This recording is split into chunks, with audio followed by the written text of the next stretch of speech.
Hey guys, settle in, dim the lights, maybe get a blanket, or if you're listening from bed, congratulations, you've already achieved half the goal.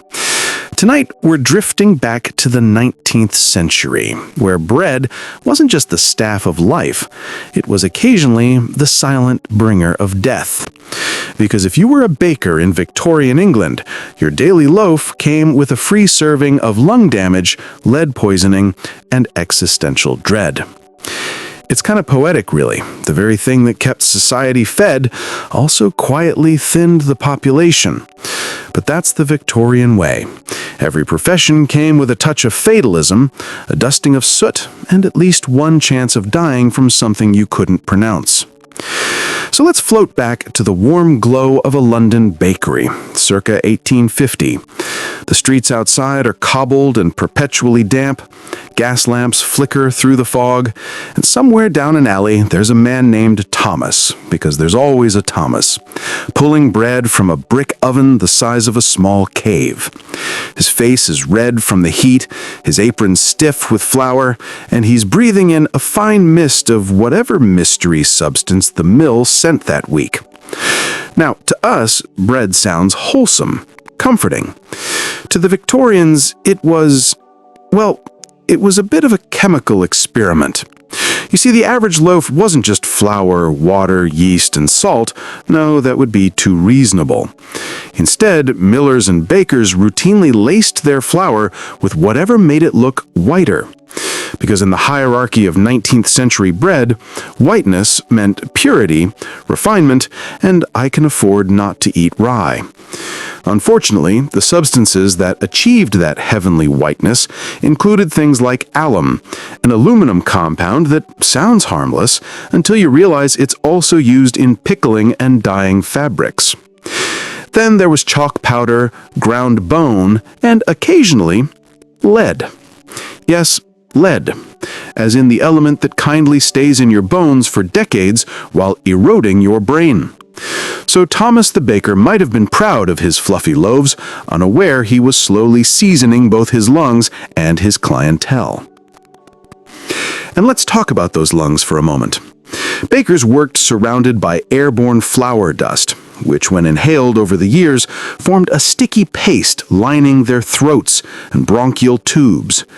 Baker's lung, the doctors called it, with a typical Victorian medical understatement. They even wrote about it in journals, as if giving it a name somehow made the suffering elegant. Imagine standing in a room that feels like a warm snowstorm all day. Flour drifting through the air, coating every surface, seeping into your nose, eyes, and hair. You go home, wash your face, but there's always that faint taste of dough on your tongue. And of course, this was before masks, ventilation, or any real concept of workplace safety. Victorians were very fond of the idea that if you could still stand upright, you were fine. Let's float for a moment to the science of the poisoned loaf, because every Victorian tragedy eventually found its way to a lab coated in mercury fumes and bad intentions. By the mid-1800s, bread scandals had become public enough to reach Parliament. There were reports of bakers whitening their bread with alum and ground rice to stretch flour stocks and make profits. The press had a field day, printing exposés with titles like "Our Daily Poison." Nothing like a little panic with your morning toast. Investigators discovered that cheap bread often contained as much as an ounce of alum per 4-pound loaf, a quantity that wouldn't kill outright, but could do lovely things to your digestion over time. Chronic constipation, gastric distress, maybe some mild cognitive decline. Very in vogue for the era. And here's the fun twist. The poorer you were, the more likely you were to eat the dangerous stuff. Rich Victorians could buy unadulterated bread from reputable shops, while the working class got whatever white miracle the corner baker managed to churn out. So in a strange way, even the color of your bread became a class marker. Bright white for the wealthy, pale poison for the poor. It's a little ironic that bakers themselves didn't usually die from eating their own bread. They died from making it. Between the dust, the constant heat, and the nocturnal hours, it wasn't exactly a path to longevity. Most bakeries opened before dawn, meaning workers started around 2 a.m., kneading dough by lamplight while the rest of the city slept. Sleep deprivation was practically part of the job description. Medical journals noted that bakers often looked wan and prematurely aged, which is polite Victorian code for looked like ghosts with aprons. Now, if you were a baker's apprentice, usually a teenage boy, you had the honor of living on the premises. That might sound cozy until you realize the premises often meant a corner of the bakery itself. Picture trying to sleep beside an oven that never truly cooled, in a room that smelled permanently of yeast, smoke, and desperation. They'd wake before dawn, shovel coal, feed the fires, knead dough until their arms went numb, and then deliver loaves across the city. The lucky ones carried bread by hand, the unlucky ones lugged heavy baskets through smog-filled streets while dodging horse manure and cartwheels. And yet there was a strange pride to it. Bakers were considered respectable artisans, providers of a literal daily necessity. A man could make a modest living, maybe even support a family. Just, while slowly destroying his respiratory system. Let's float sideways now to a related piece of culinary chaos. Because while bakers were filling London's lungs with flour dust, another industry was quietly lighting itself on fire: the match trade.